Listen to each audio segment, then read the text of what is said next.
ده انا جبتها من الباروكه. من جبتها الباروكة. ارض. افتريه. ليه؟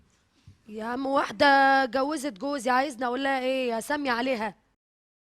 الحلقه انت عارفه احنا اتقابلنا قبل كده، فبقول لهم بوسي دي لطيفه قوي، قالوا لي بس لما بتتعصب بتبقى عصبيه جدا جداً. جدا جدا. جدا، بس ما ممكن. ينفعش اتعصب على سعد عشان سعد حبيبي. لا، لا، مش اتعصبي قصدي. اتعصبي يا واخويا فندم، واتعصب اتعصبي. ليه؟ هل فعلا اتعصبي يا فندم عادي. ثانيه واحده، والله في سؤال، هل فعلا حصل خناقه جامده جدا بينك وبين راقصه في مكان من الاماكن اه ومديتي ايدك عليها فعلا؟ اه ضربتيها؟ ضربتها، ده انا جبتها من الباروكه. من جبتها الباروكة. ارض. افتريه. ليه؟ يا عم واحده جوزت جوزي، عايزني اقول لها ايه؟ اسمي عليها. شفت كده في إيه؟ الجمهور قال لك يا نهار اسود، ده احنا دلوقتي بيقطعوا بالسكاكين حتت. قصدي مش اخلاق فنانين يعني. مش اخلاق يعني فنانين. ده حاجه واحده شخصيه تخطف مالهاش جوز علاقة. واحده، عايزني اعمل لك ايه؟ مالكش دعوه ببوسي يا دنيا. انا بني ادم عاديه وست ومتجوزه. دلوقتي انت جوزي ورحت اتجوزت عليا، عايزني امسك اللي انت اتجوزتها دي اعمل فيها ايه؟ اسمي عليها؟ لا مسكين انا. ولا اعمل فيها ايه؟ مسكي جوزك مسكت انت. الاثنين يا حبيبي. ضربت جوزك؟ مالكش دعوه بقى. لا ما بضربش. انت ما بضربش. انت مراتك اكتشفت في يوم من الايام انك على علاقه بفنانه انا عمري ما خنت مراتي. مين؟ اللي مين؟ اللي مين؟ بلاش انت بقى. مش هقول يعني أنا- لما بيحصل اشاعات زي دي مراتك ما بتتصرفش في حاجه زي ما دي؟ ينفعش يا فندم.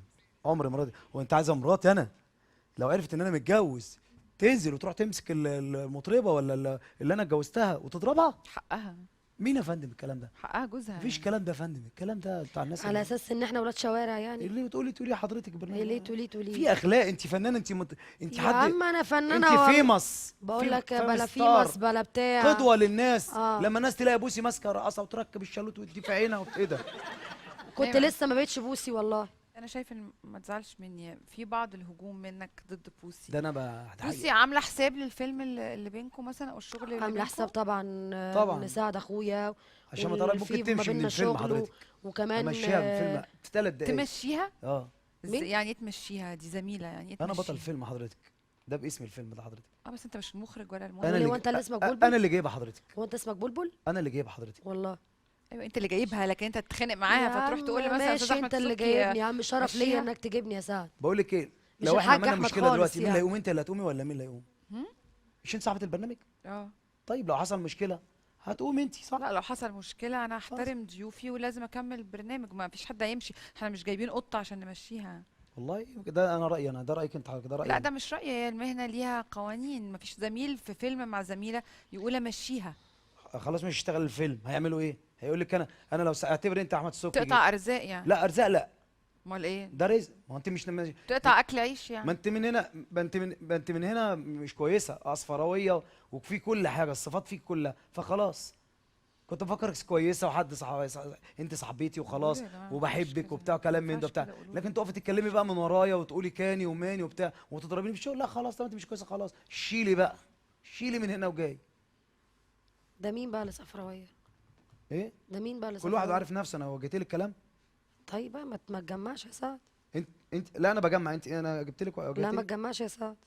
طب اقول لك حاجه، انت صفراويه من هنا. انا صفراويه؟ والله صفراويه بيضاويه احمريه.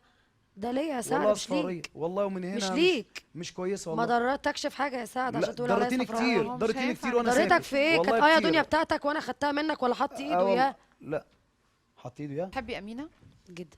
حافظه من لها قبل حاجة؟ لما بصي من قبل لما انا بقول لك حاجه يا استاذه، وثانيه واحده عشان بس اوريك أنا عايز- انها راقيه بس انا اقول لك حاجه وهي تتكلم بعد اذنك. بحبها. بصي شوف الدنيا اقسم بالله العظيم 3، والله العظيم 3 كان بتتمنى تسلم عليا، تتمنى. طب هي عملت ايه ساعة دلوقتي؟ ما اشرف جه جابني كده يا استاذ سعد مش عارف ايه، دلوقتي رجل والحكايه والروايه. عايزه تعمل ايه؟ حتى رجل على طب رجل ما زي انت كل عامل لي الناس. كده. عادي قلت لك اعملها ايه؟ ماشي، هي الدنيا اربع كده طيب.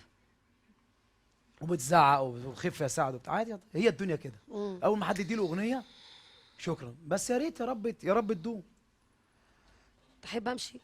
لا يا ست انت اقعدي وانا لا امشي. هو انت ضفت هو؟ انت ضيفت، انا اللي جاي عليك ضيف، انا امشي. انا تحب لو امشي عايزين. يا رورو؟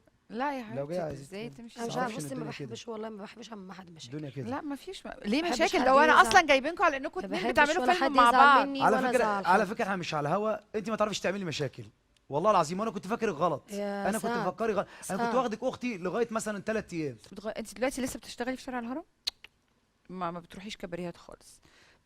هل انت بتعتبريه ايه قصه، ايه السر ان الواحد يبقى بيشتغل في شارع الهرم؟ كل الشعبيين عملوا كده، م. وبعدين لما يبتدوا يشتغلوا افراح كتير يسيبوا شارع الهرم. هل هو مكان ما بيبقاش مريح بالنسبه للمطرب، لكن لازم نقطه البدايه تبقى من هناك مثلا؟ لا هي مش نقطة البداية، وعشان أنا كنت من الزقازيق ف تعرفيش حد؟ فما أنا ما أعرفش، فلازم بقى أجي مصر وأشتغل. أنا طبعا أنا كنت بروح أوردرات في مصر، بس نزلت شارع الهرم طبعا. يعني هي مرحلة في عمر البني آدم، مم. لكن طبعا ما بتسيبوها يعني ليه بعد شويه بتسيب شارع الشغل الهرم؟ مش مريح. ما يعني انت عارفة طبعا الناس بتبقى هناك مم. بتبقى عاملة ازاي، واللي بيسهروا والناس والشغل بيبقى عامل ازاي، الافراح طبعا فطبعا أحسن. مش مريح. يعني عايزه اقول لك ان ايهاب توفيق، عمرو دياب، محمد لا فؤاد، الناس دي ما ايام اشتغلتش. لا اشتغل والله، ايهاب ومدحت ومحمد الحلو وعلي الحجار. بس ايام ما كان شارع الهرم بقى، ايام زمان ما كانت الناس بتيجي عشان تسمع الفنان ده بس واحد زي عمرو وترمي عليه دياب فلوس مثلا ما عشان تسمعه، اشتغلش. مش عشان تحييه. استاذه، نعم. شفت بقى من زمان هي عندها كام سنه كده؟ بصي لحقت، بصي السن هيبان دلوقتي. ايه يعني ايه؟ يا عم عندي 50 سنة بعمل عمليات تجميل.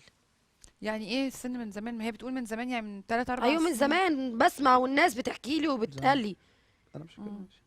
لا لا يعني من 3 4 سنين انا فاهمه، بس من 3 4 سنين ده مش لا معناه انا من بقالي في زمان. شارع الهرم حضرتك كتير. قلت سؤال بقالي وهنيجي في سنين، الحلقه بقى حضرتك. بقالي يلا سنين حضرتك يعني من عشان وانا في عندي الحلقة. 20 سنة، وانا دلوقتي عندي ما 26 انا بقول سنة. 6 سنين. يعني قولي مثلا، قولي 5 سنين مش 6 سنين، مم.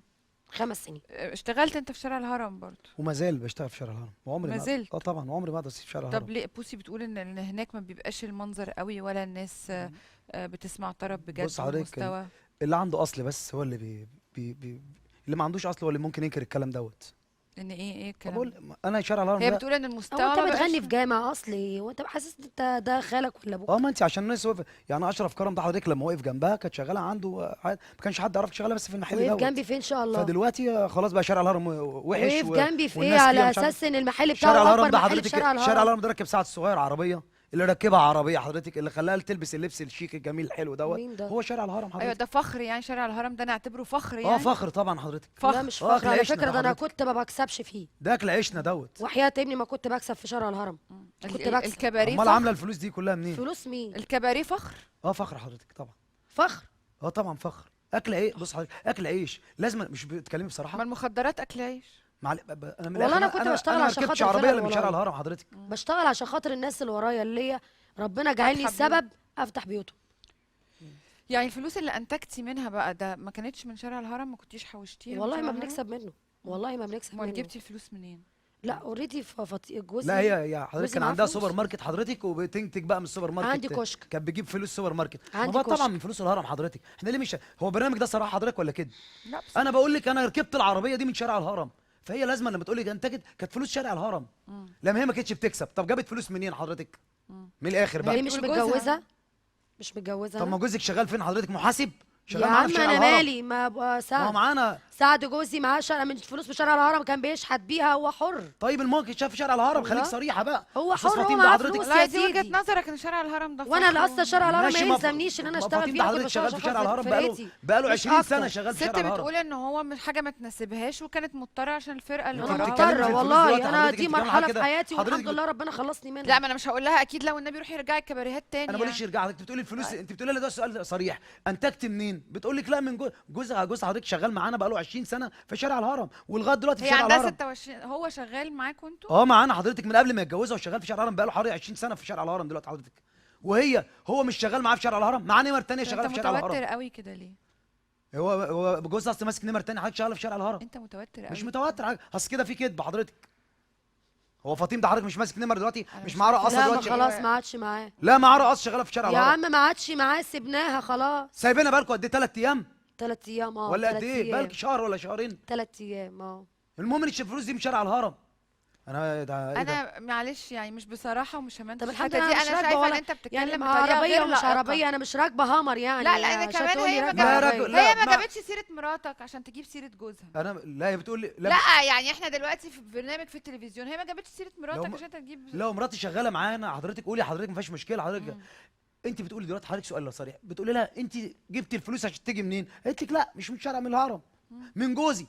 انا بقى عايز اثبت للناس ما هو جوزها شغال في شارع الهرم معانا. بس هي مش حابه انها تشتغل في شارع الهرم دي حاجه ايوه ده موضوع تاني حضرتك. وده حاجه انا اشجعها يعني. أيوة، ايوه إحنا انا ما نشجعها بكسبش حضرتك منه يا عشان سعد، انا لو بكسب كان زماني معايا ملايين، وانت عارف كويس ان شارع الهرم دلوقتي ما خلاص انت ما عندك بقاش فيه فيلا. فلوس. طب ما انت انت عندك جبت فيلا. فلوس يا عم عشان معايا فيلا انت- بس ما فيهوش فلوس. عندك انت فيلا عارف دلوقتي ان شارع الهرم ما فيهوش فلوس. دلوقتي معهوش، بس الفيلا جت من ايه؟ من شارع الهرم. من وعربية دلوقتي سعد وقبل جت كده منين؟ بسنين من يا شارع سعد. الهرم. ما فيهوش وفيلا فلوس سعد جت أصلاً. من شارع الهرم، يبقى نسقف وانا لشارع ايه وانا الهرم. ايه اللي نسقف يجيبني لإيه؟ انا؟ لشارع الهرم. لما تسقفوش ليه؟ في برنامج شارع الهرم عشان من هو فضلك. عامل فيلم شارع لا الهرم. ما ينفعش. لا اصل نبقى صراحه مع بعضينا بقى. بوسي ضافت لك قد ايه في الفيلم؟ ضافت لمين حضرتك؟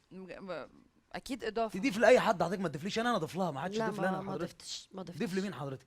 ما ضفتش، ده احنا لسه اللي انت مسجلين. ما تعرفوش لسه حضرتك. بنصور يومين ثلاثه يعني، مش اه. بقالنا شهر ولا حاجه. لا ده لسه. اختار بوسي ليه تبقى موجوده اسمها جنب سعد الصغير مش في هو اللي فيلم؟ اختارني، الحاج اه. احمد. اه هو بيقول انا اللي جبتها. حاج احمد.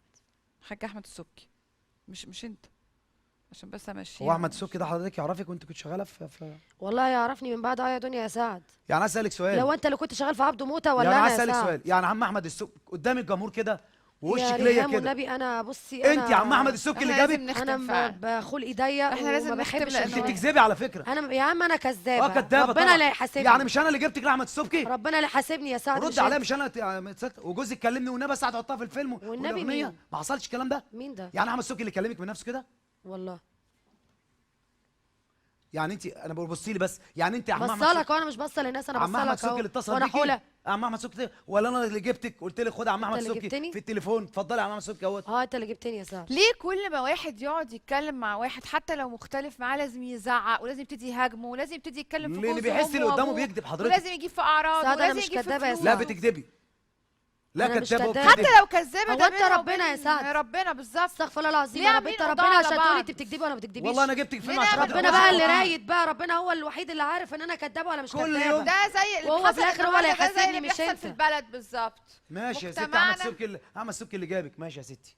فعلا احمد السبكي. يعني هو فاطمه ما اللي تكلميش انتوا- والنبي اساعده وخليها معاك في الفيلم واحنا اخوات، علشان تبقى فاهمه. انا جابك اذا كنت جبتك في الفيلم عشان خاطر فاطمه بس. عشان خاطر فاطمه وفاطمه موجوده اهو يا اه. عم وعلى راسي. اساليه. شرف ليا يا عم طب ان انت معلش، عاجبني بتقول عشان أحمد اللي السبكي. انتوا عملتوه دلوقتي ده بالظبط زي اللي بيحصل في الشوارع كل يوم عندنا، ان اي حد عنده خلاف مع حد او اي حد متغاظ من حركه اتعملت فيه يبقى يهاجمه ويزعق له ويقول له انت عملت وانت سويت، وحتى لو هو كان لسه كويس قوي معاه امبارح او بيعمل معاه فيلم زي ما سعد وبوسي بيعملوا مع بعض، لمجرد ان ممكن تتعمل فيه حركه صغيره فيرد لها وينتقم منها ويطلعها انها جابت فلوس مش عارفه منين وعملت ايه والاغنيه مش اغنيتها، وهجوم هجوم والناس تصدق وتشوه في بعض ونعلي صوتنا على بعض ونشوف مين هيكسب. عشان كده عملنا المقلب ده في بوسي. سقف البوسه. وحياه امي هسيبك. طب ممكن اختم بس